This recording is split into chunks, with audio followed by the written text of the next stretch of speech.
ትዝታ ዛራዳ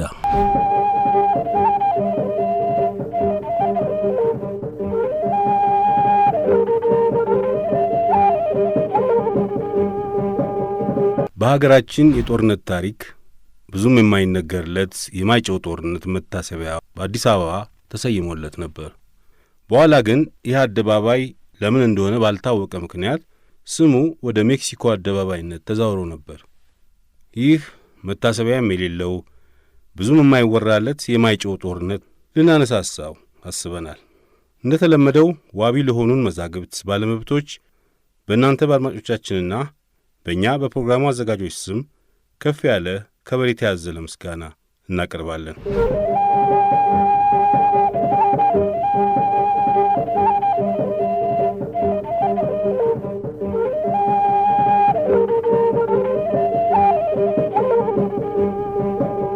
ከማይጨው ጦርነት በፊት ሙሶሎኒ የቅኝ ግዛቱን ሊቢያን ጎብኝቶ ነበር። ሊቢያን እየተዘዋወረ ከጎበኘ በኋላ ወደ ሮማ ለመሄድ ከዋናው ከተማ ከትሪፖሊ ሲነሳ ለተሰበሰበው የኢጣሊያ ሰራዊት ንግግር ሲያደርግ ሶማሊያን ጎብኝቻለሁ፣ ይሄውን ደግሞ ሊቢያን ጎበኘው፣ ሁለቱም አሸዋ የተሞሉ ሳጥኖች ናቸው፣ ወደ ኢትዮጵያ ግፉ ማለቱን ቤትሪስ የተባለ ደራሲ ዋት ኔክስት ኦ ዱቼ በተባለው መጽሐፉ ገልጾታል። ከዚሁ ንግግሩ ቀደም ብሎ በመስከረም ወር ዲስኩር ሲያደርግ የኢጣሊያ መመሪያ 100 ዓመት በግ ሆኖ ከመኖር አንድ ቀን አንበሳ መሆን ይመርጣል የሚለውን ፍልስፍና መከተል ነው ብሎ ነበር። ከዱቼ ሙሶሎኒ ዲስኩሮች በፊት በነሐሴ ወር ብቻ 50 ታላላቅ የኢጣሊያ የወታደር መርከቦች በስዊስ ካናል በኩል ወደ ምስራቅ አፍሪካ አልፈዋል። ያን ጊዜ የኢጣሊያ ቅኝ ግዛቶች ወደ ነበሩት ወደ ኤርትራና ወደ ሶማሌ የተጓዘው 7 ወር ሙሉ ነው ይላል ጳውሎስ ኞኞ የኢትዮጵያና የኢጣሊያ ጦርነት መጽሐፉ ላይ። ኢጣሊያ የተዘጋጀችው በጦር መሳሪያ ብቻ አልነበረም። ሰላዮቿ ባቀረቡላት የኢትዮጵያ ሁኔታም ጭምር ነበር። በተለይ ደጃች ኃይለ ሥላሴ ጉግሳ አስጠንተው ለደቦኖ የሰጡት የኢትዮጵያ ካርታ ጥሩ መመሪያና ጠቃሚ ሆኗል። ሌሎቹም ሰላዮች ቀደም ብለው በመግባት የሜጃ መንገዱንና የማጥቂያ ቦታውን ሁሉ አጥንተው አቅርበዋል። ጠቃሚ ጥናት ካቀረቡት ሰላዮችም መሃል ቱሊዮ ፓስቶሪ ይገኝበታል። ቱሊዮ ፓስቶሪ በስለላ ተግባሩ ምን እንደሠራ ለአንጄሎ ዴል ቦካ ጫውቶት አንጄሎ በመጽሐፉ ጽፎታል። እንዲህ ይላል። ኢትዮጵያ ውስጥ ብዙ ዓመታት የቆየው ነኝ። 64 ዓመት ሙሉ በኢትዮጵያ ውስጥ ተዘዋውሬአለሁ። ከንጉሥ ምኒልክ ጋርም ወዳጅ ነበርን። እንደ አውሮፓ አቆጣጠር በ1924 ዓመተ ምህረት በኋላ ጀነራል የሆነው ካፒቴን ማላድራ ጠራኝና አንድ ሚሽን ወደ ኢትዮጵያ ለመላክ ስላሰብን አብረ ለመሄድ ፈቃደኛ ነን አለኝ። ጂኦሎጂስት ነኝና በኢትዮጵያ ውስጥ በማዕድን ፍለጋ ስም ገብተን የኢጣሊያን ጦር በጉዞ ላይ ሊያጋጥሙ የሚችሉትን የመንገድ መሰናክሎች ማለት ወንዞችና ተራራዎችን እንድናጠና ነበር። ወንዞች በበጋና በክረምት ያላቸውን የውሃ ብዛት ሁሉ በሚገባ እየለካሁ እንዳጠናና ውሃ የሚበዛባቸውንም ወንዞች በየት በኩል ማቋረጥ እንደሚቻል የመሸጋገሪያውን መልካ ሁሉ እንዳጠና ነበር። ዝግጅታችን ካለቀ በኋላ በ1928 ዓመተ ምህረት እንደ አውሮፓ አቆጣጠር ከእንግሊዛዊ ጂኦሎጂስት ኔስቢስት ጋር ሆነን ከአዲስ አበባ እስከ ደንከል በረሃ እስከ ዳሎል ድረስ አጠናን። በተለይ ከአዲስ አበባ ጅቡቲ የሚወስደው የባቡር ሐዲድ የሚያልፍበትን የዋሽን ድልድይ ደህና አድርጌ አጠናሁት። የድልድዩን ደካማ ጎኑንም አጠናሁ። አስፈላጊ ከሆነ ድልድዩን በፈንጂ ለማፍረስ የሚቻልበትን ሁሉ አጠናሁ። ይህን በምንሠራበት ጊዜ በጉዞአችን ላይ ለሚያጋጥሙን መኳንንቶች ሁሉ በንጉሡ ላይ አድማ አድርገው እንዲነሱም እንሰብክ ነበር። አሁን አንዳንድ ሰዎች ደጃች ኃይለ ሥላሴ ጉግሳን ያስከዳው ባሮን ፍራንኬቲ ነው ይላሉ። እሱ አይደለም። ኃይለ ሥላሴ ጉግሳን ያስከዱት የምስጢር ሠራተኞቻችን ሰርጀንት ኤሬና ሲኞር ሜዮ ናቸው። በዚሁ ስብከታችን ምክንያት ጦርነቱ በተጀመረ ጊዜ ከኢትዮጵያ ጦር 3 እጁ ያህል ሳይዋጋ ቀረ። በዚህ በኩል የፖለቲካ ሰዎቻችን መልካም ውጤት አስገኝተዋል። የኤርትራ ገዢ የነበረው ኮራዶ ዞሊ በኢትዮጵያው መካከል ከባድ ብጥብጥ እንዲነሳ የመከፋፈሉን ተግባር ያካሂድ የነበረው የኤርትራው ግዛት ነው። በኢትዮጵያ ውስጥ አስጨናቂና አስቸጋሪ የመንግሥት ግልበጣዎች እንዲጠነሰሱ አድርገናል። አብዛኛዎቹም ቅስቀሳችን በትግሬዎችና በአማራዎች መሃል ጥላቻ እንዲፈጠር ነበር በማለት ኢትዮጵያ ዲኦጂ በሚባለው መጽሐፉ ውስጥ ጽፎታል። ሙሶሎኒ ኦክቶበር 2 ቀን ማታ ደቦኖ ጦርነቱ እንዲጀመር ትእዛዝ በሰጠበትና የኢጣሊያ ጦር በተንቀሳቀሰበት ዕለት ኦክቶበር 3 ቀን 1935 ዓ.ም በእኛ አቆጣጠር መስከረም 23 ቀን 1928 ዓ.ም መሆኑ ነው። በኢጣሊያ ከተሞች በሙሉ የቤተ ክርስቲያን ደወሎች ተደወሉ። በየፋብሪካውና በኢንዱስትሪው ያሉ ሳይረኖች ጮኹ። ሕዝቡ በሙሉ በየከተማዎቹ የተዘዋወረ ታላቅ በዓልና ሰልፍ አደረገ።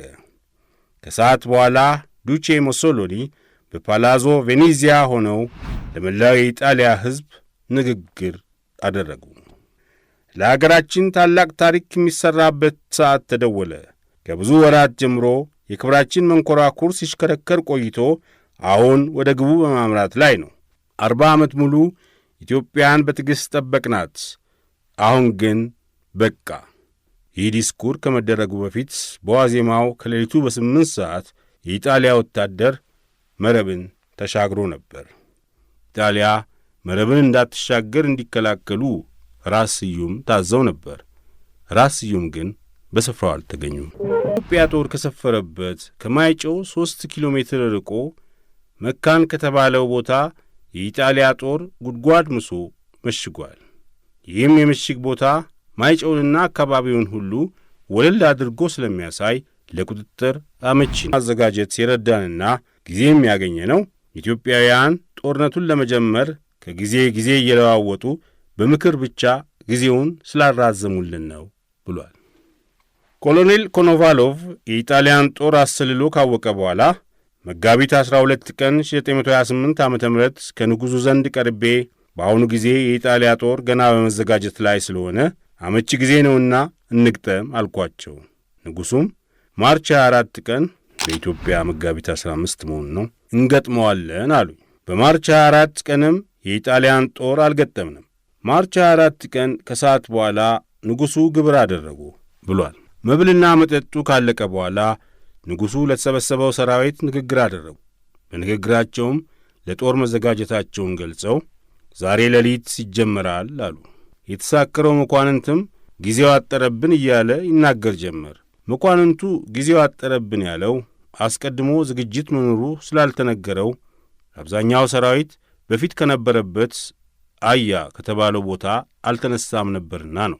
በዚህ ምክንያት አቅም ያንሰናል ብለው ተቃወሙ። የጦርነቱ መጀመሪያ ለመጋቢት 15 ቀን መሆኑ ቀርቶ ለመጋቢት 19 ቀን እንዲሆን ተወሰነ። መጋቢት 19 ቀን ደረሰ።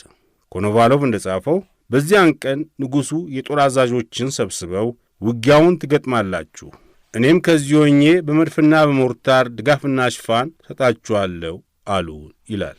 ጦሩም በሦስት ተከፍሎ ራስ ካሳ፣ ራስ ስዩምና ራስ ጌታቸው እንዲመሩ ተደረገ።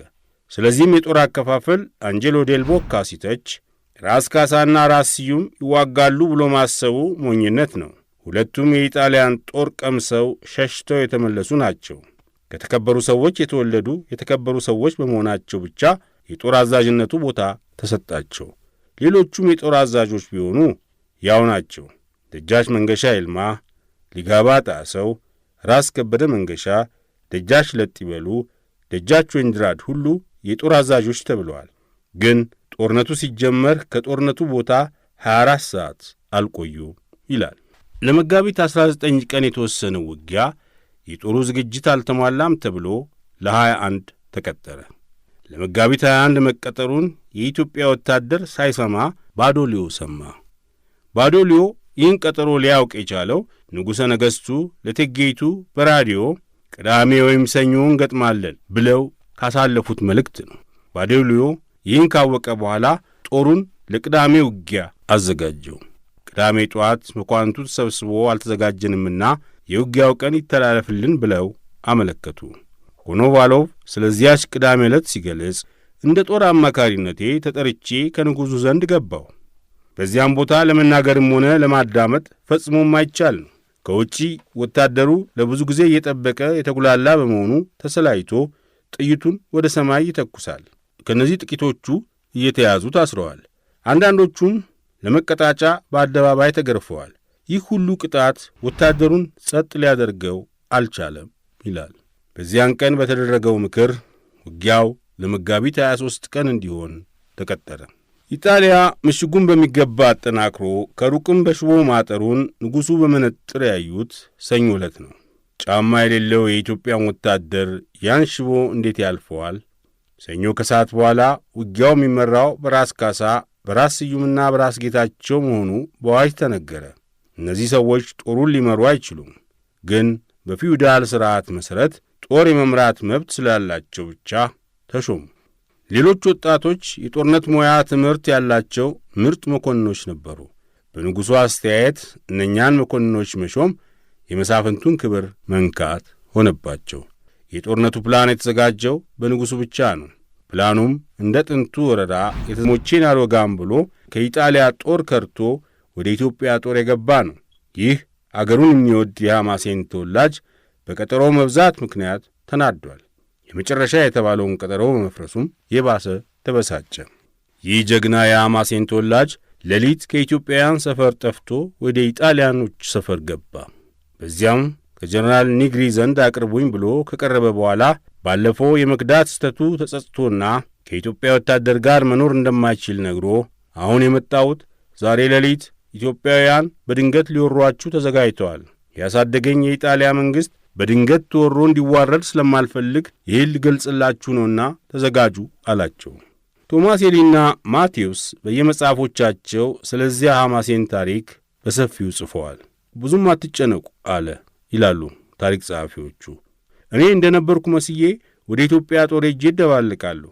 የኢትዮጵያ ጦር ሌሊት በሚንቀሳቀስበት ጊዜ ለየት ብዬ ከመሃል ቦታ ሆኜ 2 የሽጉጥ ጥይት ተኩሼ ምልክት ሰጣችኋለሁ።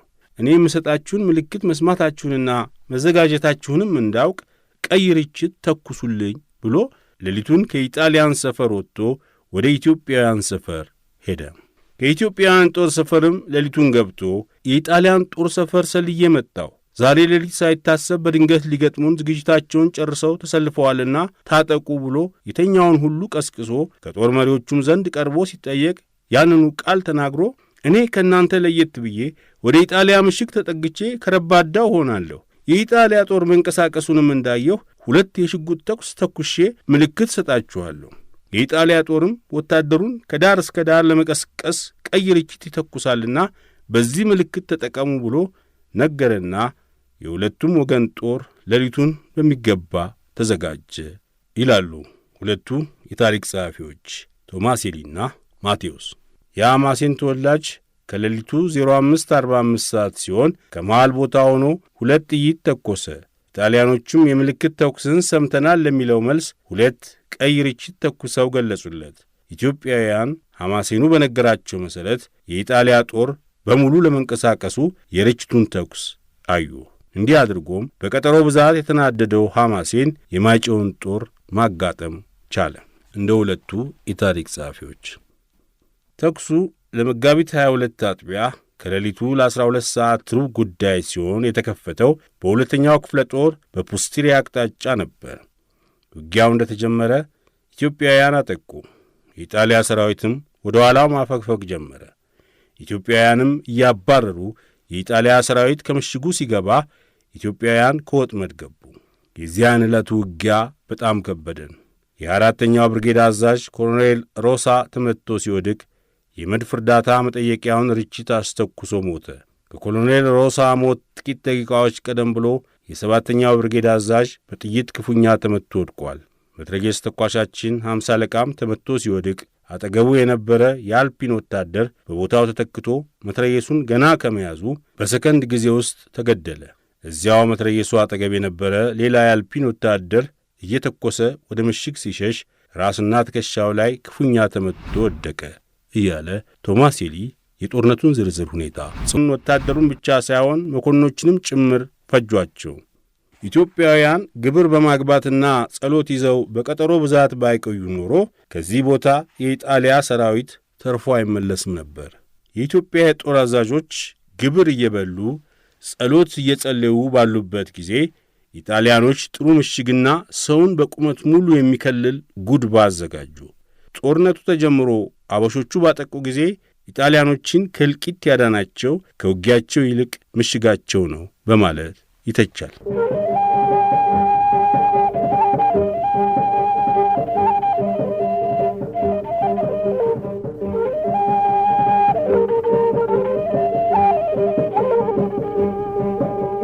በተገኘው የዕለት ድል የተደሰተው የኢትዮጵያ ሰራዊት ግዳይ ለመጣል ወደ ኋላ እየተመለሰ ተቀምጦ ከሚጠብቀው የጦር አለቃው ፊት ይፎክር ጀመር።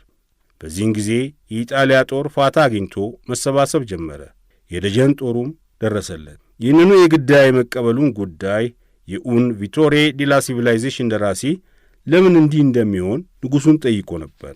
አየህ አሉኝ ንጉሡ፣ እንደ አገራችን ባህል መሠረት በጦርነት ጊዜ ወታደሩ ግዳይ መጣል ስላለበት እኔ ወዳለሁበት ወደ ዋናው ጦር ሰፈር ወታደሩ ይመጣል።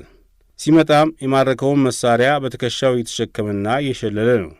ከእኔም ዘንድ ደርሰው ሲፎክሩ ወኔያቸውን ለማነቃቃት የግል መትረየስ ተኳሾቼን መትረየስ እንዲተኩሱላቸው አዝዣለሁ አሉኝ ይላል። የደጀኑ የኢጣሊያ ጦር እስኪደርስ ድረስ የጥቁር ወታደሮች ብርጌድ አዛዥ የሆነው ፒርዚዮ ቢሮሊ ምሽግ የገባ ወታደሩን ሰብስቦ ሀበሾች የሽቦ አጥሩን አልፈው ከምሽግ ገብተው ይፈጁናል ብላችሁ አታስቡ። አሁን እናንተ ማድረግ ያለባችሁ አንዳንድ ጥይት እየተኮሳችሁ ጥይታቸውን አስጨርሷቸው ብሎ አዘዘ። እንዳለውም ኢትዮጵያውያን ለአንዳንድ ተኩስ መልስ ለመስጠት በማለት በብዛት ይተኩሱ ጀመር። ምትክ የሌለው የወገባቸው ጥይት እንዳለቀም ወደ ኋላ ማፈግፈግ ጀመሩ። ኮኖቫሎቭም ጥንክር የሆኑ 900 ሰዎች ያህል በጀግንነት ተዋጉ። የወገባቸውን ጥይት ሲያልቅ ምንም ማድረግ አይቻልምና እነሱም እንደ ሌሎቹ ወደ ኋላ ተመለሱ ብሏል። ይህ ሁሉ የሆነው ገና በማልዳ ነበር። ረፋዱ ገደማ ላይ ደጀኑ የኢጣሊያ ጦር ደረሰ። የኢጣሊያ አውሮፕላኖችም ከጠዋቱ 2 ሰዓት የተጀመረ የቦምብ ድብደባቸውን አጠናከሩ። የጦር ትምህርት የተማሩት የወለታ ምሩቃን ክቡር ዘበኞች ወደፊት ገፉ። ባዶሊዮ እንደሚገልጸው የአየር ኃይሉ ማጥቃት እንደጀመረ ጠቅላላው የክብር ዘበኛ ወታደር 3 ሰዓት ያህል በደጀን ተኳሾች ተከልሎ ሊያጠቃን መጣ። በጥሩ የጦርነት ትምህርት የሰለጠኑ መሆናቸውን የሚያስመሰክር ውጊያ ተዋጉን። 10ኛውን ባታሊዮንም በመግደልና በማቁሰል ጨረሱት። እየፎከሩ አሻፈረኝ የሚል ዘፈን እየዘፈኑ ገፉ። ያሉበትንም ምድር በጥሩ የጦርነት ታክቲክ ተጠቀሙበት። ከአደጋ ተጠንቅቀው አደጋ መጣል የሚያስችል ትምህርት የተማሩ መሆናቸውን አወቅኩ ሲል መስክሮላቸዋል። ከጠዋቱ በ5 ሰዓት ላይ 10ኛው ባታሊዮን ባዶ በመሆኑ የባታሊዮኑ አዛዥ ሌተና ኮሎኔል ዙሬቲ ለጠቅላይ ጦር ሰፈሩ ከባድ የጦር ኃይል ገጥሞናል፣ ይህንን እኛ ያለንበትን ቦታ ሳር ቤቶች ካሉበት አካባቢ ደህና አድርጋችሁ በመድፍ ደብድቡልን ሲል አመለከተ። ይህም ባመለከተ ከጥቂት ደቂቃዎች በኋላ የ10ኛው ባታሊዮን አዛዥ ራሱ ኮሎኔል ዙሬቲ እና ኮሎኔል ሩጄሪ ተገደሉ። በዚያ ቦታ ከዳኑት ጥቂት መኮንኖች ውስጥ የኒዮፖሊስታኑ መኮንን ራፋኤል ታራንቲኒ በእነሱ ቦታ ተተክቶ ማዘዝ ጀመረ። በቦታው ተተክቶ ማዘዝ እንደጀመረም ለሁለተኛው ክፍለ ጦር አዛዥ ለጀነራል ዳልማዞ ባስተላለፈው መልእክት አሁን ከዚህ ቦታ የሚታኮሰው የቆሰለ ሰራዊት ብቻ ነው። በቅርብ ጊዜ ሁላችንም እንሞታለን። እስክንሞት ድረስ ግን መታኮሳችንን ፕላን በማውጣት ላይ ሳለ ንጉሠ ነገሥቱ ለእቴጌይቱ ማታውኑ ያስተላለፉት የሬዲዮ መልእክት ተጠልፎ ደረሰው። መልእክቱም ከሌሊቱ 11 ሰዓት ጀምረን እስከ ምሽቱ 1 ሰዓት ድረስ ሰራዊታችን ከባዱን የኢጣሊያ ጦር ሲያጠቃ ቆየ። በጀግንነትም ተዋጋ። በውጊያውም ውስጥ እኛ ራሳችን ተካፋይ ነበርን። ከመኳንቶቻችንና ከታማኝ ወታደሮቻችን መሃል የሞቱም ይቈሰሉም አሉ። በእኛ ሰራዊት ላይ የደረሰው ጉዳት ከባድ ነው። ጠላትም ቢሆን ተጐድቷል። የክብር ዘበኞች በአስደናቂ ጀግንነት ተዋግተዋል።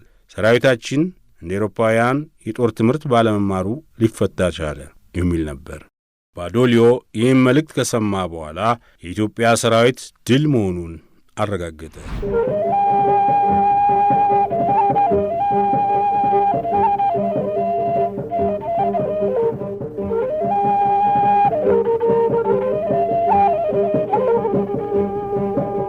በማግስቱ መጋቢት 23 ቀን ከሞት የተረፈው የኢትዮጵያ ጦር ተጠረቃቅሞ ሊዋጋ ነበር። በዚያ ዕለት ከባድ ዝናብ በመጣሉና ቦታውን ሁሉ ደመና ስለሸፈነው ንጉሠ ነገሥቱ ተስፋ የሌለው መሆኑን አውቀው ጦሩ እንዲመለስ አዘው የደሴ ጉዞ ተጀመረ። ከልካዮች ይላል ኮኖቫሎቭ የመጋቢት 23 ቀኑን ሁኔታ ሲገልጽ፣ ከልካዮች ሰው ወደ ንጉሡ ዋሻ እንዳይጠጋ ይከላከላሉ፣ በግራም በቀኝም ባርጩሜ ይደበድባሉ። ንጉሡም ምን ዓይነት የተዋረደ የሥነ ሥርዓት ጦት ነው? ከዋሻው ወጥተንስ እንዴት ማዘዝ ይቻላል? አሉኝና ግራና ቀኝ እያዩ ፊታውራሪ ተፈሪ የት ነው? የለም እንዴ? ቶሎ ፈልጋችሁ አምጡልኝ አሉ። ይህም አለቃ ጎራዴውን መዞ እንደያዘ መጣ። ንጉሡም በእጃቸው እያመለከቱ ትመለከታለህ፣ ያንን ደን የለበሰ ቦታ፣ በፍጥነት ሰዎችን ይዘህ ሄደህ ያን ቦታ ያዝና ፈረንጆች እንዳይዙት ተጠባበቅ አሉት። ፊታውራሪው እጅ ነስቶ ወጣ። ከ2 ሰዓት በኋላ እዚያው ምሽጋችን ውስጥ ፊታውራሪው ከሰዎቹ ጋር ሲጯጯህ አገኘሁት። እንደምንም ብሎ 50 ወታደሮች ላከ። እሱ ግን እዚያው ከንጉሡ አጠገብ ቀረ በማለት የዕለቱን ሥነ ሥርዓት መበላሸት ያብራራል።